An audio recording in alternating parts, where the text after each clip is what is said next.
afin de compléter le formulaire fiche de stock, il conviendra de réaliser des champs calculés sur les entrées et les sorties.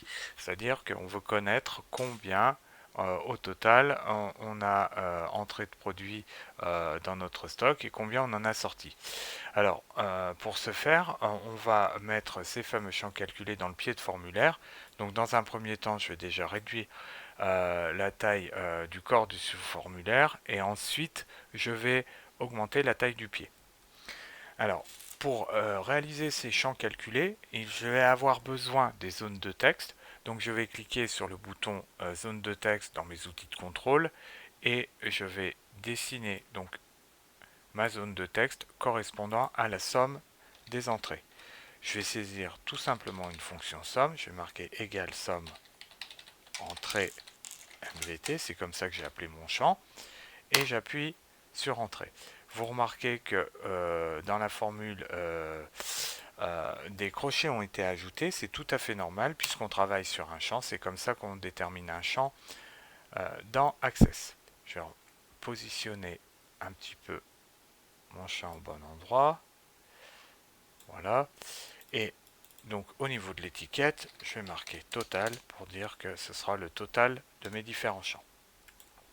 Je vais faire la même chose pour le total des sorties. Donc là, je vais marquer égale somme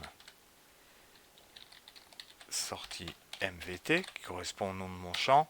Et on remarque encore une fois que on a le champ sortie qui est marqué. Alors, si je sélectionne ce champ-là, vous remarquez que j'ai une étiquette en trop, je vais la supprimer de manière à ce que j'ai quelque chose de plus correct. Donc si je repasse en mode formulaire, je remarque ici que j'aurai mes deux totaux qui correspondent à la somme des entrées et à la somme des sorties. Alors si je veux afficher justement le stock restant, eh bien il me suffit tout simplement de faire une soustraction entre la somme des entrées et la somme des sorties. Avant de faire ça, et pour simplifier ma formule, je vais donner un nom à ces deux champs calculés, un peu à la manière dont on fait du nommage de plage dans le tableur, pour pouvoir justement avoir une formule qui soit un peu plus concise. Par exemple, pour la somme des entrées, je vais marquer dans l'onglet Autres, je ne vais pas laisser texte 10, je vais l'appeler par exemple dot, dot entrée, dot entrée par exemple, dot E, et pour les sorties, je vais faire la même chose, je vais marquer dot S. Si je fais un nouveau champ calculé, voilà, je vais le mettre comme ça.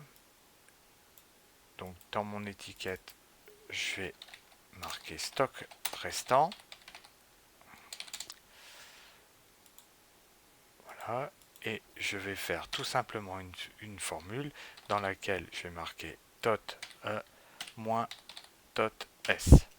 Cela me permettra d'avoir les valeurs correspondant aux entrées moins les sorties. Et si j'affiche cette fois mon mode formulaire, eh bien je remarque que j'ai le stock qui apparaîtra ici.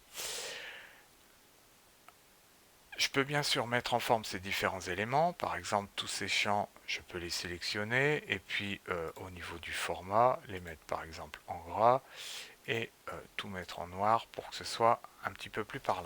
Je vais donc vérifier à quoi ressemble mon sous-formulaire. Alors on remarque qu'il y a le sélecteur et les boutons de défilement présents. Je vais donc les rendre invisibles en retournant dans le format du formulaire et en choisissant de ne pas afficher le sélecteur et de ne pas afficher les boutons de déplacement. Voilà, si je repasse en mode formulaire, on remarque qu'ils ont disparu. Je vais enregistrer mon travail et si je regarde maintenant mon formulaire de stock, effectivement, je n'ai plus rien du tout.